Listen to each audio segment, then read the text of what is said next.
안녕하세요, 회원님들. 박희정입니다. 타프 공매 강의 제2강. 오늘 이번 시간에는 공매 진행 과정에 대해서 알아보도록 하겠습니다. 오늘도 모셨습니다. 한국자산관리공사 온비드 칼럼니스트 박동일 원장님이십니다.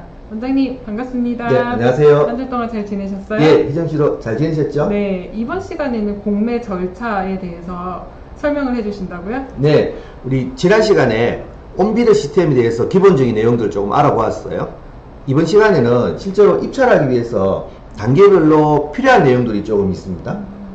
온비드에서 진행되는 과정에 대해서 입찰과 낙찰, 물론 이제 중간에 이제 뭐 개찰도 해야 되겠죠. 그런 과정을 조금 단계별로 나누어서 알아볼 수 있도록 하고, 이걸 아셔야지 이제 차후에 이제 뭐 입찰하기 전부터 해서 낙찰받고 난 이후에까지 전체적인 흐름을 안다면 조금 더 마음 편하게 입찰과 마지막 소유권 이전까지 이제 진행 과정을 순차별로 잘 할 수 있지 않겠나 싶어요. 네. 화면 보면서 단계별로 알아볼 수 있도록 하겠습니다. 네, 그럼 다 같이 화면 함께 보시죠. 보시죠. 자, 그럼 지금부터 화면 보면서 같이 알아보도록 하겠습니다. 네. 공매 진행 단계를 지금 1단계에서 4단계로 일단 먼저 나누었어요. 한 페이지 나누었는데, 왜 4단계까지냐면 4단계까지가 사실 이제 전반부 우리 자산관리공사 캔코에서 온비드라는 전자입찰 사이트를 진행하기 위해서 온비드 공매를 진행하기 위해서 필요한 준비 과정이라고 생각을 하면 될 것 같습니다. 1단계에 보시면 여기가 지금 1단계인데 1단계를 보시면요. 1단계는 이제 수임 단계입니다. 수임 단계. 여기 1단계 수임 단계. 수임 단계는 세무서나 지자체나 관공기관에서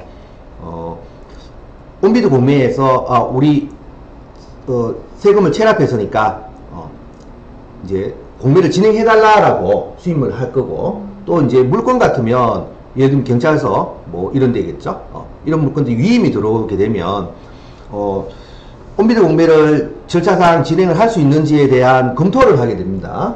자, 그 검토 과정에서 적절하게 진행을 했을 때 실제로 수익이 이제 실익이 있겠냐에 대해서 확인하는 절차이고요.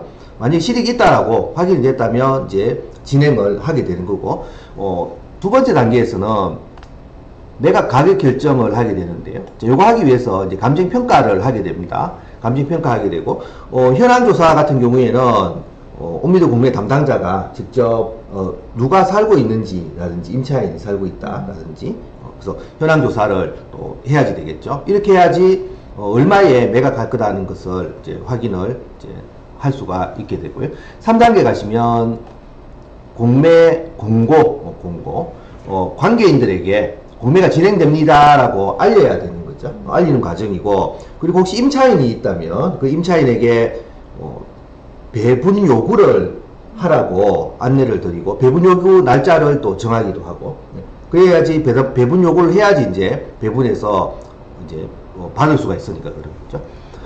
이제 4단계에서 중요한 단계예요.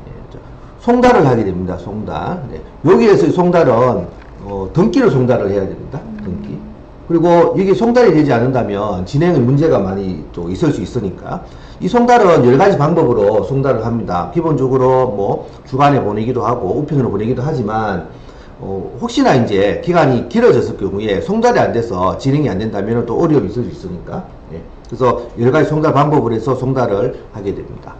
여기까지 전반부 4단계까지는 실제로 공매가 수임이 되고 감정평가를 하고 공고를 하고 관계인들에게 우편 송달까지 하는 과정이 되겠습니다. 이제 후반부 쪽으로 가게 되면 이런 과정들이 추가적으로 이루어지게 되는 겁니다. 5단계부터 8단계는요 이제 후반부예요. 실제로 입찰하고 이제 배분하는 거, 그리고 소유권 이전도 이제 이 후반부에 하게 됩니다. 전반부는 온비드 공매 입장에서 진행되는 과정을 준비하는 단계라고 보면, 후반부는 입찰하시는 분들이 실제로 입찰하고 낙찰받고 소유권 이전하고 하는 후반부 단계가 되는 겁니다. 여기서 이제 5단계에 보시면 재산명세라는 게 있습니다. 재산명세. 여기 보시면 5단계에 입찰 7일 전까지 입찰 7일 전까지 옴니도 국내에서 재산명세를 이제 개시를 하게 됩니다. 그래서 여기에는 어떤 내용들이 있냐면 임차인들이 이제 실제로 거주를 하는지 이런 것들도 확인을 할 수가 있고요. 그리고 권리의 문제가 있는지에 대해서도 확인을 할 수가 있고, 그리고 또 이제 중요한 내용들 중에서 이게 나라 세금이 체납돼서 나오는 경우가 있으니까 그럴 때는 법정 기일이라고 있어요. 이 법정 기일에 따라서 배분의 순서가 달라질 수 있거든요. 그래서 법정 기일도 표시가 되어 있고, 그래서 재산 명세를 개시하는 것은 우리 법원에서 보면 매각 물권 명세서와 같이 아주 중요한 어떤 공부 중에 하나라는 거죠. 그래서 꼭 재산 명세를 확인을 해봐야 되겠다라는 거고요. 6단계에서 이제 드디어 우리가 입찰을 해봅니다. 입찰. 기간 입찰이라고 되어 있어요. 자, 기간 입찰은 우리 압류대상 물건을 기준으로 말씀을 드리면 월요일날 입찰을 합니다. 그래서 수요일날 5시에 마감을 합니다. 그래서 우리 법원은 이제 입찰하는 그날 가야 되잖아요. 네. 그렇지만은 기간을 월요일부터 수요일까지 둔 것이죠. 그래서 기간을 정한 거죠. 그래서 기간 입찰인 것이죠. 그러면은 입찰 시간은 월요일 10시에 시작이 되나요? 그렇죠. 예, 그렇게 해서 5시에 수요일 5시에 끝나게 되고 개찰을 해야 되지 않습니까? 네. 자, 법원 경매는 그날 바로 개찰을 하는 거죠. 네. 그런데 옴비도 공매는 그날 개찰하지 않고 다음 날 개찰을 합니다. 다음 날이면 목요일 말씀. 그렇죠. 목요일 날 개찰을 하게 되고요. 목요일 날 개찰이 되고 나면 이제 실제로 매각 결정을 또 해야지 되지 않겠어요? 매각 결정을 해야 되는데 매각 결정하는 그 기간이 좀 이제 다음 주로 넘어가게 되고 목요일 날 개찰을 하면 매각 결정은 다음 주 월요일 날 하는 거죠. 그러면은 차순위 신고자나 공유자가 우선 매수권을 행사할 수 있잖아요. 그거는 그렇죠. 언제 가능한 그렇죠. 건가요? 법원 경매에서는 이제 그날 우선 매수권도 가야 되고 차순위도 그날 이제 신청해야 되는 거죠. 네. 근데 온비도 공매는 온비라는 전자입찰 시스템에서 진행하다 보니까 그날 할 수 있는 방법은 없잖아요. 네. 그래서 아까 말씀드린 압류재산 기준으로 다음 주 월요일 날 매각 결정이 된다고 했죠. 네. 매각 결정이 되기 전까지 그러면 결정 날 때까지 계속 마음을 졸이고 있어요? 그렇죠. 매각 결정 되기 전까지 우선 매수가 낙찰을 받았다고 해서 끝이 아니잖아요. 네. 낙찰을 받고 금요일날 최고가 매수 신고인 낙찰이 됐어요. 네. 됐지만 실제로 이제 금요일날 목요일 낙찰했으니까 금요일날 토일 월까지 월요일날 매각 결정이 되니까 그 사이에 우선 매수가 들어올 수도 있다라는 거예요. 그래서 이제 시간을 조금 두고 그때까지 조금 이제 엄청 지켜봐야 되겠다라는 네. 거죠. 예. 그래서 입찰을 이제 그렇게 하시는 거고, 이제 낙찰 후 매각 결정, 지금 말씀드린 것 같이 낙찰 후 매각 결정은 압류재산 기준으로 이제 목요일 날 개찰을 하는 거고, 다음 주 월요일 날 매각 결정이 되겠다라는 거고요. 매각 결정 되기 전까지는 변화가 있을 수 있어요. 그렇지만 매각 결정이 되고 나면은 실제로 변화의 어떤 의미가 없어진다는 거죠. 만약에 낙찰 받고 난 다음에 취소해야 되겠다라고 했을 경우에 낙찰자의 동의가 있으면은 취소는 됩니다. 네. 그렇지만은 기본적으로 낙찰자가 뭐 취소를 해줄 일은 없겠죠. 매각 결정이 나고 난 다음에는. 네. 예. 선생님, 저 질문이 네. 하나 있는데 네. 경매는 보통 감정가의 10%를 보증금으로 내잖아요. 네. 그럼 공매의 경우도 똑같나요? 공매는 이제 두 가지로 좀 생각해 볼 수 있어요. 첫 번째는 일반적으로 이제 그 공매 공부하시다 보면 나오는 10%짜리가 있는데, 그건 이제 압류재산일 때 10%입니다. 네. 압류재산. 이제 나라 세금 안 냈어요. 예. 그러면은 공매가 들어오게 되고, 그때는 이제 일반 법원 경매하고 같은 10%인데, 압류재산 이외에 뭐 국공유지 매각이나 아니면 국공유지 뭐 임대라든지 유용기간이라든지 이럴 경우에는 5%예요. 그래서 이게 이제 10% 5% 헷갈릴 수 있습니다. 네. 그래서 입찰하기 전에 공고를 확인해 보시고 10%냐 5%냐에 대해서 확실히 이제 알아보셔야지 되는 거고요. 그리고 만약에 이제 법원 경매 같은 경우 유찰이 되면 한 달 뒤에 다시 되는 거죠. 네네. 그런데 온비도 경매는 유찰이 되면 다음 주에 다시 나오겠다. 아, 그래서 그럼 네, 유찰 시 저감률은 어떻게 되나요? 10%죠. 10%. 아, 10%. 네, 10%. 법원 경매는 이제 20%에서 30%죠. 네. 법원마다 좀 다르잖아요. 네. 그런데 온비도 경매는 10% 저감돼서 다음 주에 또 10% 저감되면 또 다음 주에 그렇게 다음 주에 바로바로 그렇죠. 나오네요. 네, 그렇게 나오는 겁니다. 그래서 타이밍이 이제 짧아요. 예전에 이제 그런 경우 있었는데 법원 경매도 진행이 되고 있고요. 온비도 공매도 진행이 되고 있어요. 아, 네. 근데 법원 경매 한번 유찰돼 가지고 이제 뭐 80%든 70%든 한 달 뒤에 잡히는데 온비도 공매는 똑같이 시작을 했는데 저감이 되니까 다음 주에 바로 10% 저감 또 그 다음 주 10% 저감 되니까 일주일에 지금 4번 저감이 될 가능성이 있단 말이에요. 네. 그래서 이제 만약에 온비도 공매나 법원 경매 같이 진행이 된다면 먼저 낙찰받아서 먼저 잔금 내면 되는 거예요.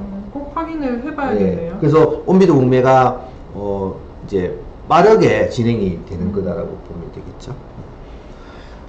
그리고 이제 낙찰을 되고 난 다음에 소유권 이전을 하게 되고요. 소유권 이전. 캠코에 촉탁 신청을 하게 되기도 하고, 또 이제 방문해서, 임대계약 같은 경우에는 또 방문해서 계약을 하잖아요. 방문해서 계약하기도 합니다.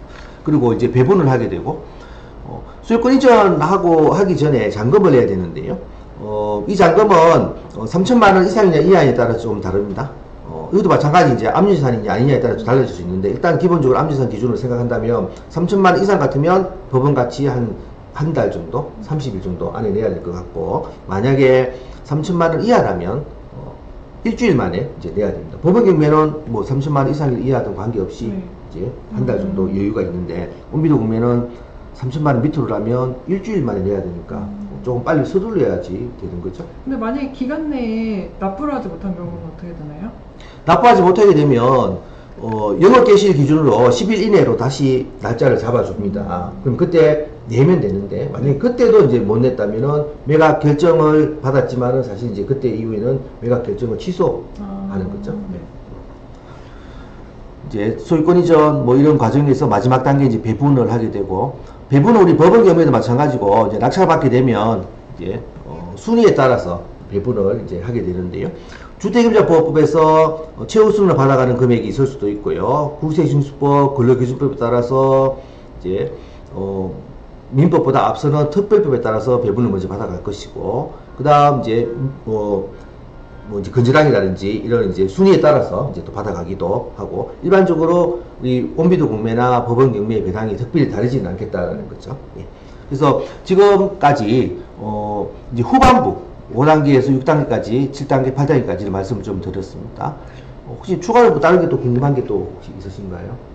설명을 너무 잘해주셔서 제가 직접 한번 해봤으면 좋겠어요. 그래서 실제로 이게 한 번에 이해를 한다기보다는 모를 때 담당자에게 통화를 한번 해봐야 되겠다라든지 아니면 공고를 다시 한번 확인해 봐야 되겠다라든지 재산 명세를 좀 더 자세하게 봐야 되겠다든지 이 정도만 하셔도 특별히 입찰하거나 뭐 알아보는 데의 문제는 없겠다라는 거고요. 입찰하는 과정에서 직접 한번 경험해 보시는 게 제일 중요한 거니까 우리 다음 주에 물건 한번 확인 한번 해보시고 또 입찰하는 과정도 같이 한번 겪어보시면 오늘 한 내용들이 조금 더 와닿을 수 있겠다라는 겁니다. 그래서 다음 주에 한번 도전 한번 해볼 수 있도록 해보겠습니다. 이렇게 해서 8단계까지 한번 알아보았습니다. 지금까지 말씀드린 내용들을 포인트를 잡아서 지금 화면을 바꾸어서 같이 한번 보도록 하겠습니다. 공매 재산 명세 중요하다라고 말씀을 아까 제가 드렸잖아요. 왜 중요하냐는 거죠. 이유는 권리의 확인, 그리고 임차인의 확인, 그리고 배분이라든지 배분 요구를 해야 된다 했잖아요. 그런 내용들이 여기에 다 들어있어서 중요하다라는 거고, 혹시 좀 더 궁금한 게 있으면 우리 캠코 담당자와 통화를 한번 해보는 것도 괜찮겠다라는 거고, 두 번째 중요한 사항 중에서 입찰과 개찰 과정에서 필요한 것들, 이제 우리가 적어도 과정을 알게 되면 다음에 이루어질 내용을 좀 알 수 있잖아요. 그리고 입찰 보증금 5%일 수도 있고 10%일 수도 있겠다. 단정해서 10%라고 하는 건 아니라는 거죠. 10%는 압류재산일 경우에 10%인 것이고 기타는 5%일 수도 있으니까 공고를 확인을 한번 해보자는 거고, 그리고 저감이 되면 이제 다음 주에 10% 저감돼서 나오는 거라서 법원 경매와 다르게 한 달 뒤에 이렇게 나오는 게 아니라서 속도가 좀 빠르게 진행이 된다라는 거였고요. 그리고 개찰은 언제 될 거냐, 뭐 이런 문제도 있을 것이고. 3번에 보시면 매각 결정. 예. 매각 결정은 개찰 후 이제 월요일 10시에 이루어진다라는 건데, 요것도 압류재산 기준일 때 그런 겁니다. 만약에 이제 국유재산 같으면 다룰 수 있으니까 확인을 해 보셔야 될 것 같고, 만약에 압류재산 같다면 차순신고라든지 아까 말씀드린 공정우수 매수라든지 이런 것들은 매각 결정되기 전에 해야 되겠다라는 거고요. 매각 결정이 되고 나면 그 이후에는 중지가 불가하는데, 만약에 낙찰자가 있는데 그 낙찰자의 동의가 있다면 뭐 중지를 할 수 있겠지만 뭐 동의를 해줄 일은 별로 없겠죠. 네.